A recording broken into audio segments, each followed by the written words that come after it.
একটা গজল যতটুকু বলা যায়। ও মদিনার মাটি রে, সকল সুখ বুঝি তোর কপালে। ও মদিনা রে,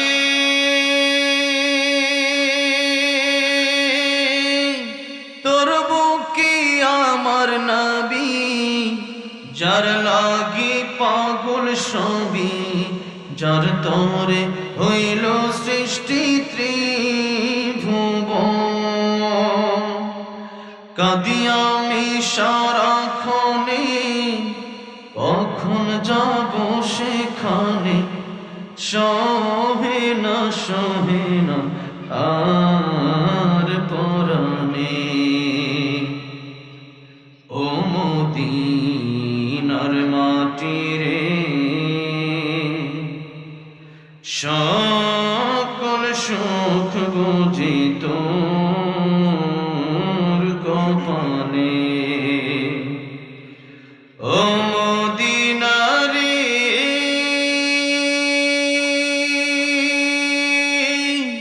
পাখি যদি হতাম আমি, উড়ে উড়ে যেতাম আমি, থাকতো না মনে কোনো যাতনা। দেহে নাই পাখায় আমার, সাথে নাই টাকায় আমার, কেমনে কেমনে যাব সেখানে। ও মদিনার মাটি রে, সকল সুখ বুঝি তোর কপালে। আমরা সবাইকে বারবার মক্কা মদিনা যাওয়ার তৌফিক। আমি বিছানা থেকে উঠতে পারি না, কথা বলার মতো শক্তি নাই। ডেঙ্গু জ্বরে 3 সাধুদের আক্রান্ত। এই মুহূর্তে আমি কথা বলবো কেন? আসছি একটু দোয়া নেওয়ার জন্য আসছি। আরেক ভাই বলছে একটু হাজিরা দিয়ে যান ভাই, পোস্টারে নাম দিচ্ছে। এরপর আরেক মাহফিল আছে বাইপাস, তো সেই জন্য একটু দোয়া নেওয়ার জন্য আসছি। এই জ্বরে অনেক মানুষ, বন্ধু বান্ধব অনেকে মরে গেছে, একটু দোয়া করেন আমার ভাইরা, আমার মুরব্বী বাবাজিরা। আল্লাহ বলবেন, আমি যে গ্রন্থ নাজিল করেছি এই গ্রন্থ কোনো ভুল ছিল না, যেটা তোমার জন্য দুনিয়াতে শান্তি আর পরকালে মুক্তি বয়ে আনত, সেই কোরআন শরীফ তুমি মারো নাই, সেই কোরআন শরীফ তুমি পড়ো নাই। আল্লাহ রাব্বুল আলামিন বলছেন, কিতাবুন আনজালনাহু ইলাইকা লিতুখরিজান নাসা মিনাদ-দুলুমাতি ইলান-নূর। এটি এমন এক কিতাব, এমন এক গ্রন্থ, যেই কিতাব, যে কোরআন শরীফ অন্ধকার জগতে যে মানুষগুলো ডুবে আছে ওই মানুষগুলোকে আলোর পথে নিয়ে আসে। এই অন্ধকার রাতের অন্ধকার নয়, এই জুলুমাত রাতের জুলুমাত নয়, এই অন্ধকার হলো যারা আল্লাহ বিমুখ, যারা জাহান্নামের পথে আছে, এই অন্ধকার হলো জাহান্নামের অন্ধকার। আল্লাহ রাব্বুল আলামিন বলছেন, ফারিকুন ফিল জান্নাতি ওয়া ফারিকুন ফিস সাঈর। কিয়ামতের ময়দানে দুইটা দলে আমি আল্লাহ রাব্বুল আলামিন মানুষকে বিভক্ত করব। একটা দল হলো জান্নাতি আর একটা দল হলো জাহান্নামী। এই দুনিয়াতে মানুষ আওয়ামী লীগ করতে পারে, বিএনপি করতে পারে, জাতীয় পার্টি করতে পারে, চাষবাস করতে পারে, হেফাজত চরগুনাই করতে পারে। এই দুনিয়াতে মানুষ যতই দল করুক না কেন, কিয়ামতের ময়দানের ব্যাপারে আল্লাহ রাব্বুল আলামিন বলছেন, কিয়ামতের ময়দানে দল হবে দুইটা। একটা দলের নাম জান্নাতি আর একটা দলের নাম জাহান্নামী।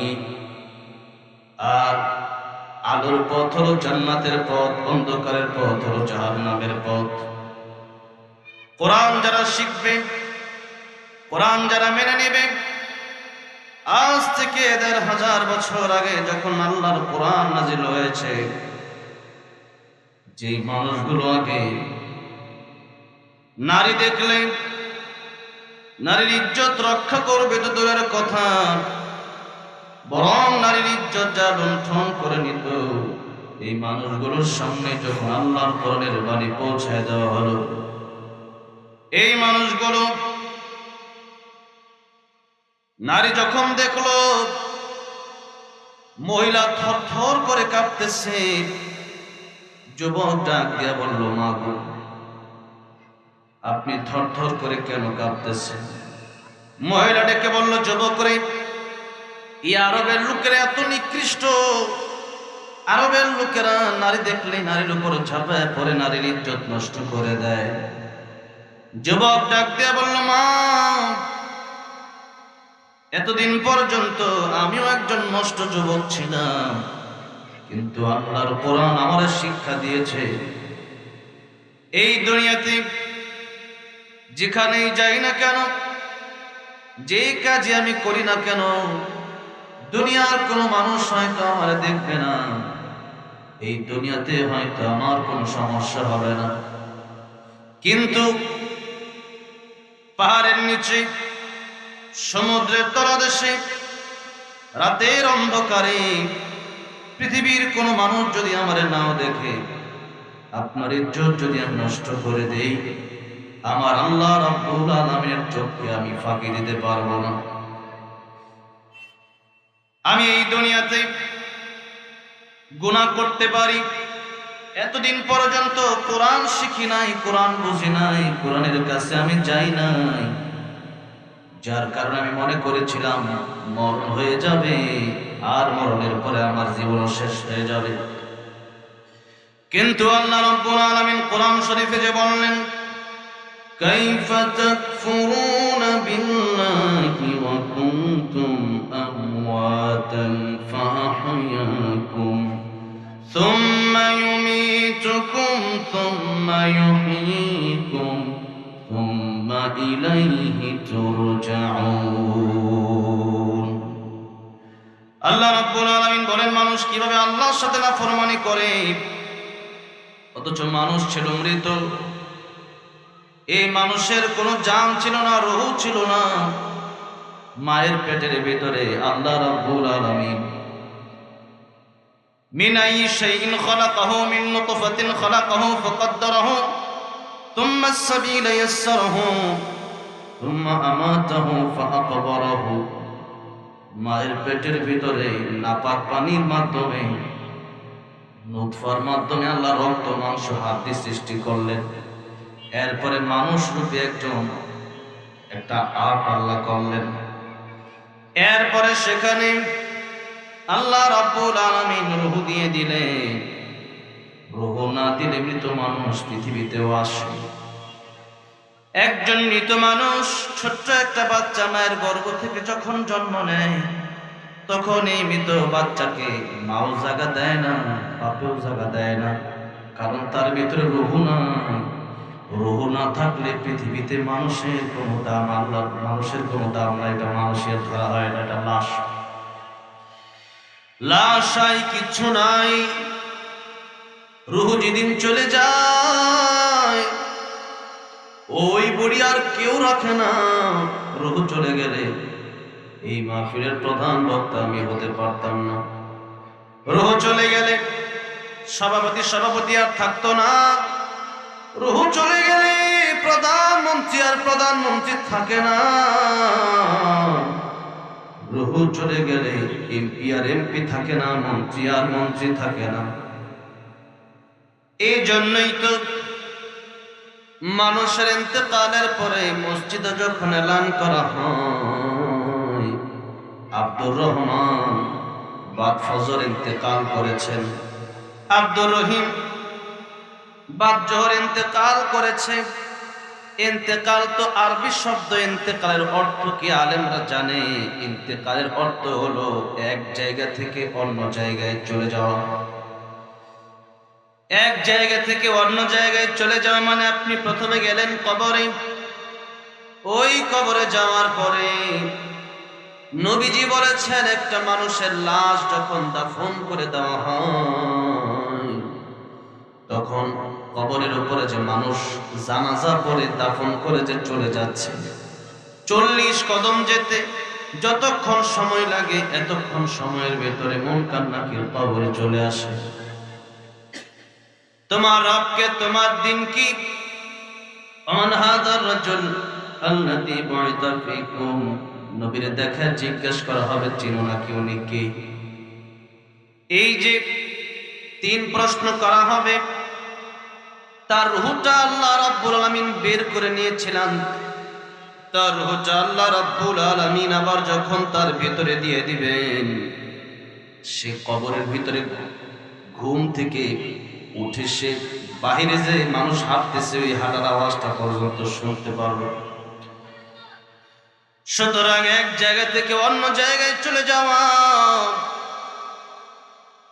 এটাকেই বলা হলো وَكُنْتُمْ أَمْوَاتًا فَأَحْيَاكُمْ ثُمَّ يُمِيتُكُمْ ثُمَّ يُحْيِيكُمْ।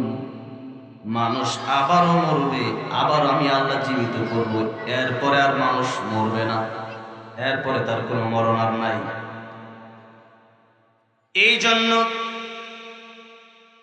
পরকালীন এই জগতের চিন্তা যদি মানুষের মনে না আসে, পরকালীন জগতের টেনশন যদি মানুষের অন্তরে না আসে, র‍্যাব দিয়া, আর্মি দিয়া, পুলিশ দিয়াই মানুষগুলোকে ভালো করা সম্ভব হবে না। আল্লাহ রাব্বুল আলামিন সূরা গাশিয়ায় বললেন ফাযাক্কির ইন্নামা আনতা মুযাক্কির লাস্তা আলাইহিম বিমুসাইতির। ওগো নবীজি, আপনি উপদেশকারী, আপনি মানুষকে উপদেশ দেন, আপনি শাসক নয়। তাদেরকে মারলে পিটালে তারা ভালো হবে না। আমাদের লোক যদি হয় অন্তরে, আর জেলের ভিতরে দিলে ওই মানুষ ভালো হতে পারে না। বরং দেশের ভিতরে এমন অসংখ্য রেকর্ড আছে, অনেক চোরকে জেলের ভিতরে দেওয়া হয়েছে, কিন্তু জেলের ভিতরে দেওয়ার পরে চোর জেলে গেছে, বের হয়েছে ডাকাত হইয়া। আর এদেশে অনেক চোর, অনেক ডাকাত, তাদেরকে যখন দাওয়াতে তাবলীগের দিকে নিয়ে যাওয়া হয়েছে, আলেম যখন তারে কোরআন দিয়ে বুঝাইছে এই দিন নয়, আরো দিন আছে, এই দিন নিয়ে যাবে সেই দিনের কাছে। দাওয়াতে তাবলীগ গিয়া চোর আল্লাহর ওলি হয়ে গেছে, ডাকাত আল্লাহর ওলি হয়ে গেছে, খারাপ মানুষগুলো ভালো হয়ে গেছে। ফুজাইল ইবনে আয়াজ রাহমাতুল্লাহ আলাইহি বড় ডাকাত ছিল, কিন্তু আমি ওনার নামে শেষে রাহমাতুল্লাহ আলাইহি বললাম, তার মানে আল্লাহর ওলিও ছিল। ফুজাইল ইবনে আয়াজ রাহমাতুল্লাহ আলাইহি জঙ্গলায় চলে আসছে, যেখানে তার আস্তানা ছিল। লোকদেরকে বলল সবাই যাও, ডাকাতি করতে যাও, আমি এখানে আছি। লোকেরা ডাকাতি করতে গেল, তার দলের লোকেরা। ফুজাইল ইবনে আয়াজ রাহমাতুল্লাহ আলাইহি চিন্তা করলো, আমি একা একা বসে না থেকে একটা কাজ করি, যাই নামাজ বিছাইয়া নামাজ তাহাজ্জুদের নামাজে দাঁড়ায় যায়। কোন সুবহানাল্লাহ, তাহাজ্জুদের নামাজ দাঁড়ায় গেছে। কি ডাকাত, ডাকাত তাহাজ্জুদের নামাজে দাঁড়ায় গেছে। এবার আরেকজন লোক রাস্তা দিয়া যায়, আল্লাহর বান্দা চিন্তা করলো, এই রাস্তায় শুনেছি ডাকাতি হয় বাংলাদেশের বিবাড়িয়া, এরপরে চট্টগ্রাম, এরপরে সিলেটের কিছু জায়গা, অনেক জায়গা আছে চিহ্নিত, যে জায়গাগুলো মানুষ আগে থেকেই জানে এই রাস্তায় ডাকাতি হয়। ওই লোক বুঝতে পারলো যে রাস্তায় ডাকাতি হয়, চিন্তা করলো রাতের বেলায় এই রাস্তা দিয়ে না গিয়ে এই জংলার মাঝখানে আমি কাটায় দিই, এটাই ভালো হবে। জংলার মাঝখানে ঢুকতেই দেখে একজন লোক নামাজি, নামাজ পড়ে, আল্লাহর ওলি দেখা যায়। ডাক দিয়া বলল, আল্লাহর ওলি, আপনি তো নামাজ পড়লেন, আমার কিছু শোনা করে না, সেগুলা কি আপনার যায় নামাজের নিচে রাখা যায়? বলে, হ্যাঁ রাখা যায়, রেখে দাও। সারা রাত তাহাজ্জুদের নামাজ পড়ার পর রাত যখন শেষ হয়ে গেল, ওই আল্লাহর বান্দাও চলে যাবে।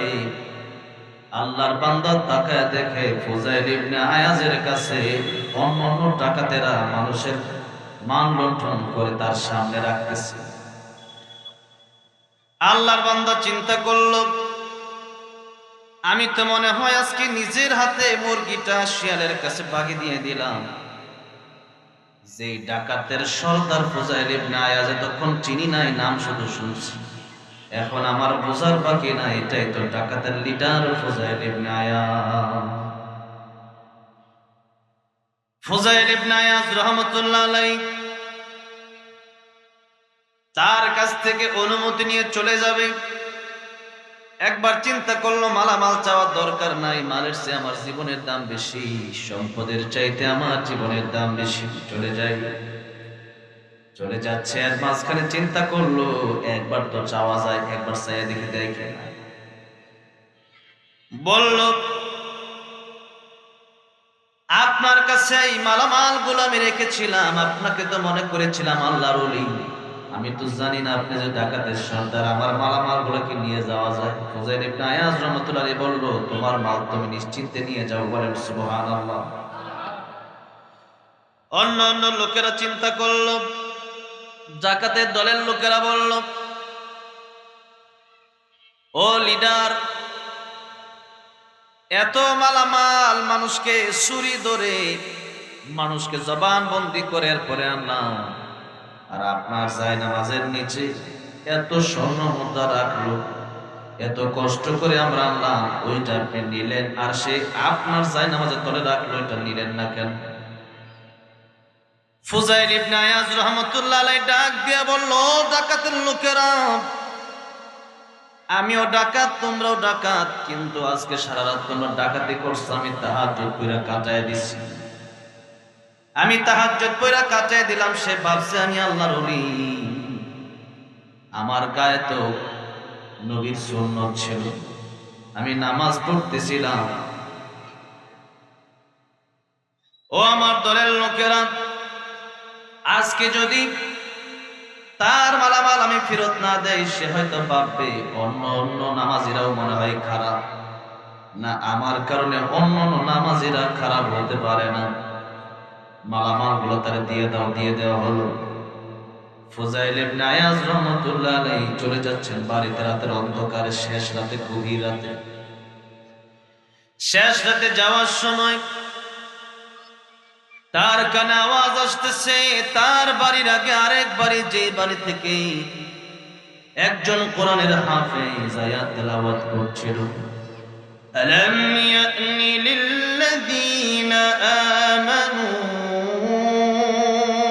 আন তাখশা কুলুবুহুম লিযিকরিল্লাহ।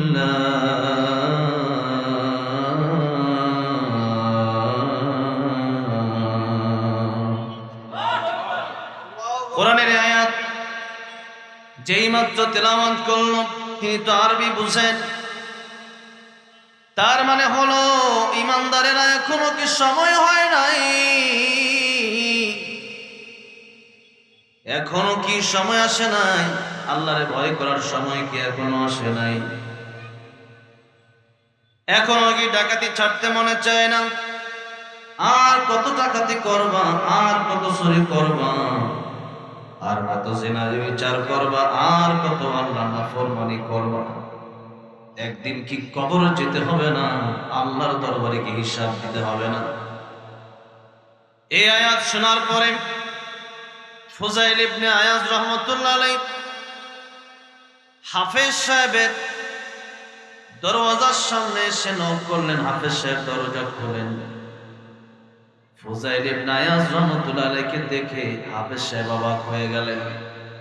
প্রতিদিন মানুষের বাড়িতে ডাকাতি করে, আমি গরিব মানুষ, আমার বাড়িতে আজকে ফুজাইল ইবনে আয়াজ ডাকাতি করার জন্য চলে আসলো না। কিন্তু ফুজাইল ইবনে আয়াজ ডাক দিয়া বলল, কারি সাহেব, এতদিন পর্যন্ত অনেক চুরি ডাকাতি করেছি, আজকে আপনি যে কোরআন শরীফের আয়াত তেলাওয়াত করলেন, ওই কোরআন শরীফের আয়াত শুনে আমার অন্তর ঠান্ডা হয়ে গেছে। আপনি কি আরেকবার আল্লাহর সেই কোরআনের আয়াতটা তেলাওয়াত করতে পারবেন? কারি সাহেব আবার পড়লেন, আলাম ইয়ানি লিল্লাযীনা আমানু আন তাখশা কুলুবুহুম লিযিকরিল্লাহ।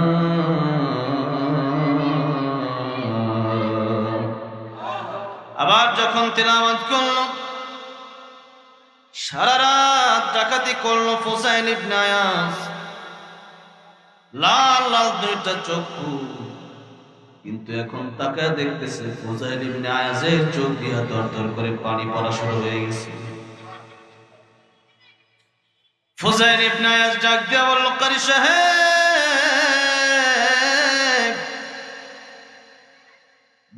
এই জীবনের বেশিরভাগ সময় নষ্ট করে দিলাম ডাকাতি করে, মানুষের মাল লুণ্ঠন করে, মানুষের কষ্ট দিয়া।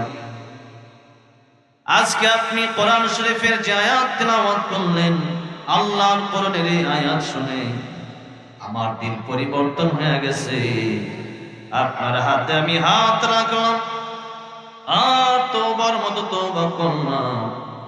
আজকের পর থেকে আর জিন্দেগিতে কোনোদিন আমি আর ডাকাতি করব না। ফুজাইল ইবনে আয়াজ রাহমাতুল্লাহ আলাইহি সেই দিন যে ডাকাতি ছেড়ে দিলেন, এখন ফুজাইল ইবনে আয়াজ রাহমাতুল্লাহ আলাইহি আল্লাহর এমন ইবাদতে মগ্ন হলেন যে ফুজাইল ইবনে আয়াজ রাহমাতুল্লাহ আলাইহি, ফুজাইল ইবনে আয়াজের নাম নিলে এখন মানুষ রাহমাতুল্লাহ আলাইহি বলে। ফুজাইল ইবনে আয়াজ রাহমাতুল্লাহ আলাইহি বলে, যুগ শ্রেষ্ঠ ওলি আল্লাহ রাব্বুল আলামিন তাকে বানায়া দিয়েছিলেন। কিসের মাধ্যমে? কোরআনের মাধ্যমে। বলতেছিলাম এই স্কুলটার ভেতরে যেমন বাংলা, অঙ্ক, ইংরেজি শেখানো হয়, আল্লাহর কোরআনও শেখানো হয়। এই জন্যে এরকম স্কুলগুলো বাংলাদেশের জন্য আরো তৈরি হয়, বলেন আমিন। আমার ভাইরা, আমার মুরব্বী বাবাজিরা, খুতবার শুরুতে সূরাতুল আসর তেলাওয়াত করলাম, একখানা হাদিস শরীফ পাঠ করলাম। আয়াত এবং হাদিস, সূরা এবং হাদিস থেকে একেবারে অল্প সময় কথা বলবো। আল্লাহ রাব্বুল আলামিন এই সূরা আসর নাযিল করলেন। ইমাম শাফিঈ রাহমাতুল্লাহ আলাইহি বললেন, আল্লাহ রাব্বুল আলামিন কোরআন শরীফে যদি কোন সূরা নাযিল না করতেন, সূরা আসর নাযিল করতেন, সূরা আসরটাই মানুষের হেদায়েতের জন্য যথেষ্ট হয়ে যেত। এই সূরাতুল আসর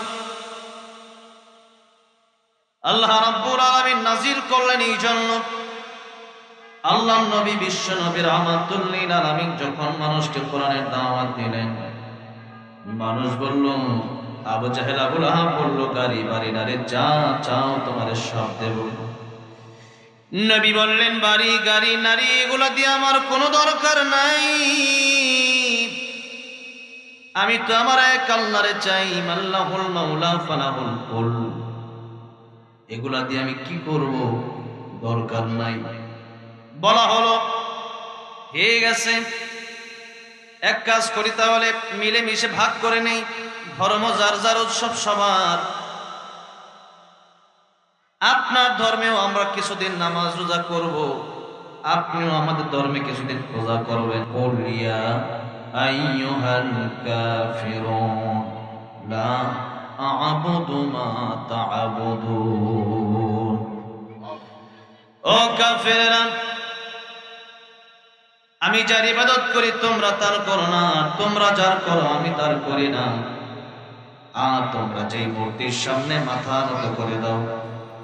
আল্লাহ বলছেন, ইন্নাল্লাযীনা তাদউনা মিন দুনিল্লাহি লা يخلقوا ذبابا ولو اجتمعوا له وإن يسلبهم الذباب شيئا لا يستنقذوه منه ضعف الطالب والمطلوب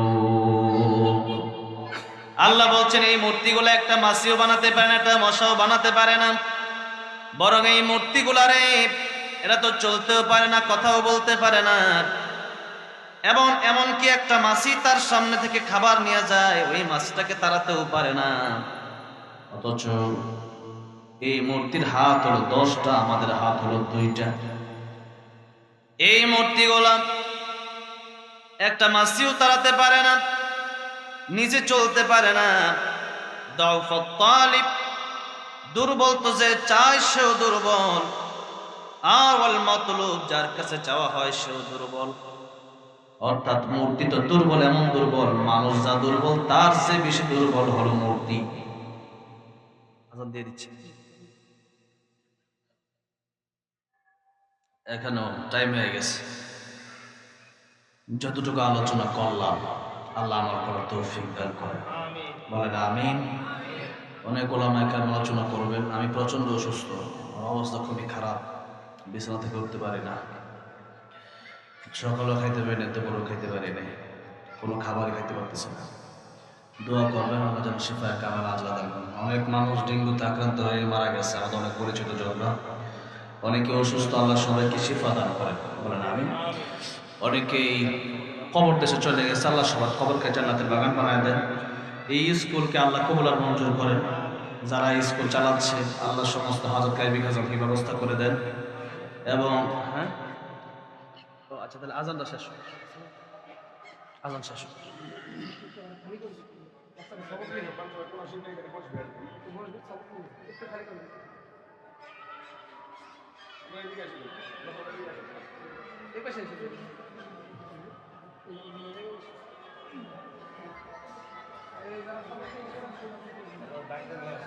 সামনে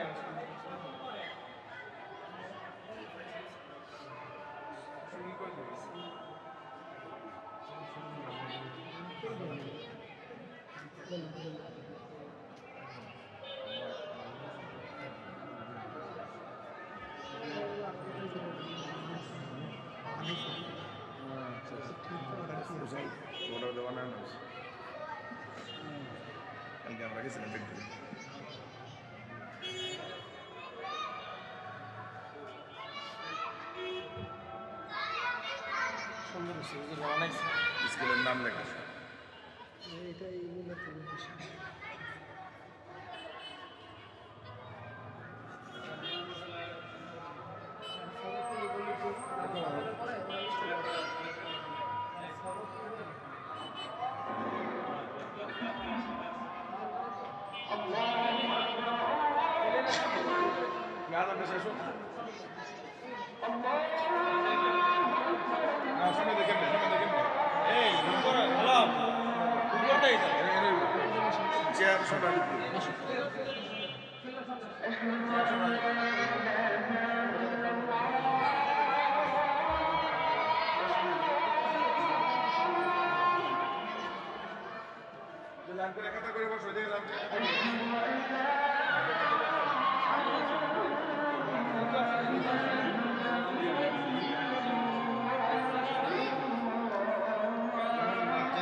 আলহামদুলিল্লাহ, দি সান শাইন স্কুলের যত ছাত্ররা আছেন এদের মধ্য থেকে 16 জন ছাত্র আজকে 16 জন ছাত্রছাত্রী আজকে কোরআনের সবক নেবে। সকলেই বলি আলহামদুলিল্লাহ।